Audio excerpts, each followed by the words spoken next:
அனைத்து கட்சிகள் சமுதாய கூட்டத்திற்கு வருகை தரக்கூடிய அனைத்து தலைவர்களையும் அன்போடு வரவேற்று, அண்ணன் வேலைண்ணே நான் ஒரு 10 கூட்டத்துக்கு மேலே வந்துட்டேன். அண்ணன் கிட்ட கொடுங்க, பிஹெச்டி வாங்கிடுவாரு, துண்டு சீட்லாம் எழுத மாட்டாரு, அவர் பாட்டு பேசிட்டே இருப்பார், எளிமையாக சொல்லுவார். இங்கே ஆடு மாடு பறவைக்கு கூட கணக்கெடுக்கிறது நமக்கு இல்லையேன்னு சொல்லுவார். அதனால 2008 அண்ணன் கலைஞர் அண்ணன் சொன்னது போல இங்கே மாநில அரசாங்கம் பண்ணலான்னு சொல்லி எல்லாருக்கும் தெரியும். ஆனால் அதை அவங்க பண்ண மாட்டேன்றாங்க. அதை பண்ணணும்.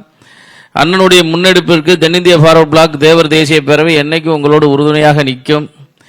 இந்த விஷயத்தில் 3 பேருக்கு நம்ம நன்றி சொல்லணும். பிபி சிங் ஐயா, ராமதாஸ் ஐயா, அம்மா ஜெயலலிதா அம்மா, இவங்கெல்லாம் இந்த 69% இடஒதுக்கீடுக்கு உறுதுணையாக இருந்தவங்க. இவங்களுக்கெல்லாம் நம்ம நன்றி சொல்வது மட்டும் இல்லாமல் இன்றைக்கு தாவேகாவினுடைய பொறுப்பாளர் தம்பி விக்னேஷ் வந்திருக்கிறாரு. இது எனக்கு ஒரு அதிசயமான ஒரு கூட்டமாக இருக்குது. அது அன்பானனால தான் இதெல்லாம் முடியும், மற்ற யாருனாலும் அது முடியாது. அவங்க வந்திருக்காங்க, அது அவருடைய அன்பான வேண்டுகோளை ஏற்று வந்திருக்கிறாங்கன்னா அது பெரிய விஷயம். இந்த கூட்டம் இதுக்கு இறுதி கூட்டமாக இருக்கணும்னு நான் விரும்புகிறேன்.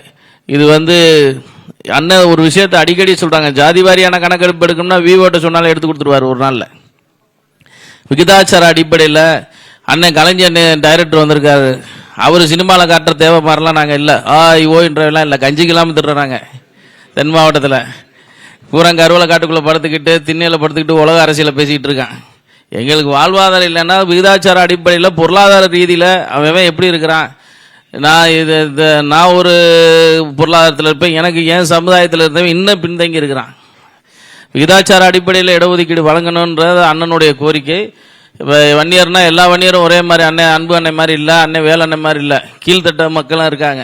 அதனால் எல்லாருக்கும் எல்லாம் கிடைக்க வேண்டும் என்று சொன்னால் அண்ணன் அம்பேத்கர் சொல்கிறாரு, இந்த இந்திய தேசத்தில் பிறந்த ஒவ்வொருவனுக்கும் அனைத்து சலுகைகளும் கிடைக்கணும், அனைத்து விகிதாச்சார அடிப்படையிலும் இடஒதுக்கீடு வேணும்னு சொல்கிறாரு. அந்த ஒரு மனதிலே வைத்து இந்த கூட்டத்தில் கலந்து கொண்டு சிறப்பான கருத்துக்களை பதிவு செய்த அனைத்து தலைவர்களுக்கும் அனைத்து அரசியல் கட்சி பொறுப்பாளர்களுக்கும் நன்றி பாராட்டி விடைபெறுகிறேன். என்றென்றைக்கும் அன்பண்ணனுக்கு தென்னிந்திய ஃபார்வர்ட் பிளாக் உறுதுணையாக இருக்கும். இந்த விஷயம் மட்டுமல்ல, எந்த விஷயத்திலும். ஏன்னா அவரோட டிவியில் கூட எதையுமே காட்டுறதில்ல. கலாச்சாரம், பண்பாடு, அந்த நாட்டுப்புற பாடல் யாருமே பார்க்கட்டும், நானாவது உட்காந்து பார்த்துட்டு இருப்பேன் நைட்டில்.